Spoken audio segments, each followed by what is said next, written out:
আগামী ৩-৪ দিন দক্ষিণবঙ্গে গরম অস্বস্তিকর ওয়েদার কন্টিনিউ করবে। তাপপ্রবাহের সতর্কতাও থাকছে, বিশেষ করে পশ্চিমের জেলাগুলো। অর্থাৎ ১৫ তারিখ পর্যন্ত গরম অস্বস্তিকর ওয়েদার এবং সেই সাথে পশ্চিমের জেলাগুলোয় দু এক জায়গায় তাপপ্রবাহের সতর্কতা থাকছে। তাপপ্রবাহ বিশেষ করে পশ্চিম মেদিনীপুর, ঝাড়গ্রাম, বাঁকুড়া, পশ্চিম বর্ধমান, বীরভূম এই জেলাগুলোতে। এটা ১২ থেকে ১৫ এই পিরিয়ডটার মধ্যে। অন্যান্য জেলাগুলো এই সময় গরম অস্বস্তিকর ওয়েদার কন্টিনিউ করবে। বৃষ্টিপাতের সম্ভাবনা বাড়ছে মেনলি ১৫ তারিখ থেকে। ১৫ তারিখ থেকে পরবর্তী ৩-৪ দিন দক্ষিণবঙ্গে বিক্ষিপ্ত বৃষ্টিপাতের সম্ভাবনা থাকছে। অর্থাৎ বৃষ্টিপাতের সম্ভাবনা বাড়ছে ১৫ তারিখ থেকে। ১৫ তারিখ কয়েকদিনে বৃষ্টিপাত সেই সাথে দমকা হাওয়া থাকার সম্ভাবনা থাকবে দক্ষিণবঙ্গের জেলাগুলিতে, বিক্ষিপ্তভাবে প্রধানত। অর্থাৎ সব দিন সব জায়গায় থাকবে না, কিন্তু প্রভাব থাকবে সামগ্রিকভাবে। তাপমাত্রা মোটামুটি কমতে শুরু করবে ১৬ বা ১৭ তারিখ থেকে দিয়ে। ১৬ বা ১৭ তারিখ থেকে তাপমাত্রা দক্ষিণবঙ্গে কমতে শুরু করবে। পরবর্তী কয়েকদিনে ধীরে ধীরে ওটা কমে যাবে তাপমাত্রা। যখন বৃষ্টি শুরু হবে তাপমাত্রা ধীরে ধীরে কমে যাবে। আর ১২ থেকে ১৪ এই পিরিয়ডটাতে যদিও গরম অস্বস্তিকর ওয়েদার এবং তাপপ্রবাহের সতর্কতা রয়েছে, সেই সাথে দু এক জায়গায় লোকালাইজড কারণে থান্ডারস্টর্ম অ্যাক্টিভিটি, হালকা থেকে মাঝারি ধরনের বৃষ্টিপাত, দমকা হাওয়া থাকার সম্ভাবনা রয়েছে। মেনলি লোকালাইজড অ্যাক্টিভিটির কারণে।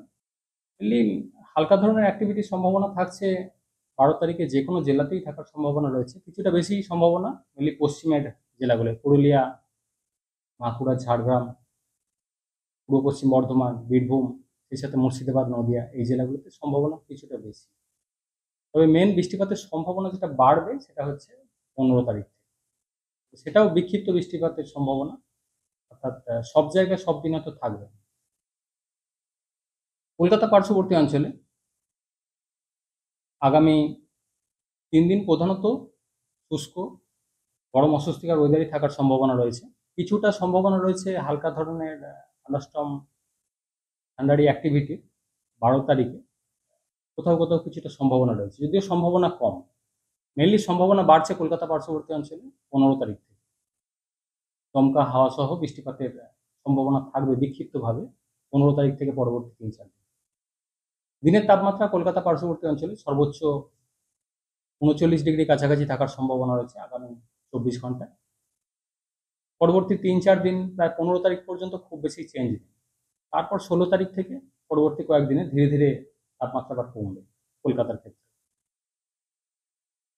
উত্তরবঙ্গের জন্য বৃষ্টিপাতের পরিমাণ যথেষ্ট বেশির দিকে থাকার সম্ভাবনা রয়েছে, বিশেষ করে উত্তরবঙ্গের উত্তরের জেলাগুলো, অর্থাৎ দার্জিলিং, কালিম্পং, জলপাইগুড়ি, কোচবিহার, আলিপুরদুয়ার এই জেলাগুলোয় প্রভাব বেশি থাকার সম্ভাবনা রয়েছে। ১২ তারিখে দু এক জায়গায় ভারী থেকে অতি ভারী বৃষ্টির সম্ভাবনা রয়েছে জলপাইগুড়ি, আলিপুরদুয়ার এই জেলাগুলো। অন্যান্য জেলাগুলোয় সংলগ্ন জেলাগুলো রয়েছে উত্তরে, দার্জিলিং, কালিম্পং, কোচবিহার এই জেলাগুলোয় ১২ তারিখে দু এক জায়গায় ভারী বৃষ্টির সম্ভাবনা রয়েছে, সাথে দমকা হাওয়া ৪০ থেকে ৬০ কিলোমিটার প্রতি ঘন্টায় কোথাও কোথাও থাকার সম্ভাবনা। ১৩-১৪ বৃষ্টিপাত উপরের দিকে বেশি থাকার সম্ভাবনা রয়েছে, মেনলি উত্তরের ৫টা জেলায় দু এক জায়গায় ভারী বৃষ্টির সম্ভাবনা কন্টিনিউ করবে ১৩ থেকে ১৪ তারিখ। এবং ১৫-১৬ তারিখেও খুব বেশি কমবে না উত্তরবঙ্গে বৃষ্টিপাত এখনই। জলপাইগুড়ি, কোচবিহার, আলিপুরদুয়ার এই জেলাগুলোয় ১৫-১৬ তারিখ নাগাদও দু এক জায়গায় ভারী বৃষ্টির সম্ভাবনা কন্টিনিউ করবে। উত্তরবঙ্গেতে তাপমাত্রা কিছুটা বেশি থাকার সম্ভাবনা রয়েছে মালদা, দক্ষিণ দিনাজপুর এই সাইডে, অর্থাৎ দক্ষিণবঙ্গের সংলগ্ন যে জেলাগুলো রয়েছে। মালদার ক্ষেত্রে তাপপ্রবাহের সতর্কতা থাকছে ১৪ থেকে ১৫ এই পিরিয়ডটা। তারপর মেনলি ১৬ বা ১৭ তারিখ থেকে গিয়ে উত্তরবঙ্গ তাপমাত্রা আবার কমবে।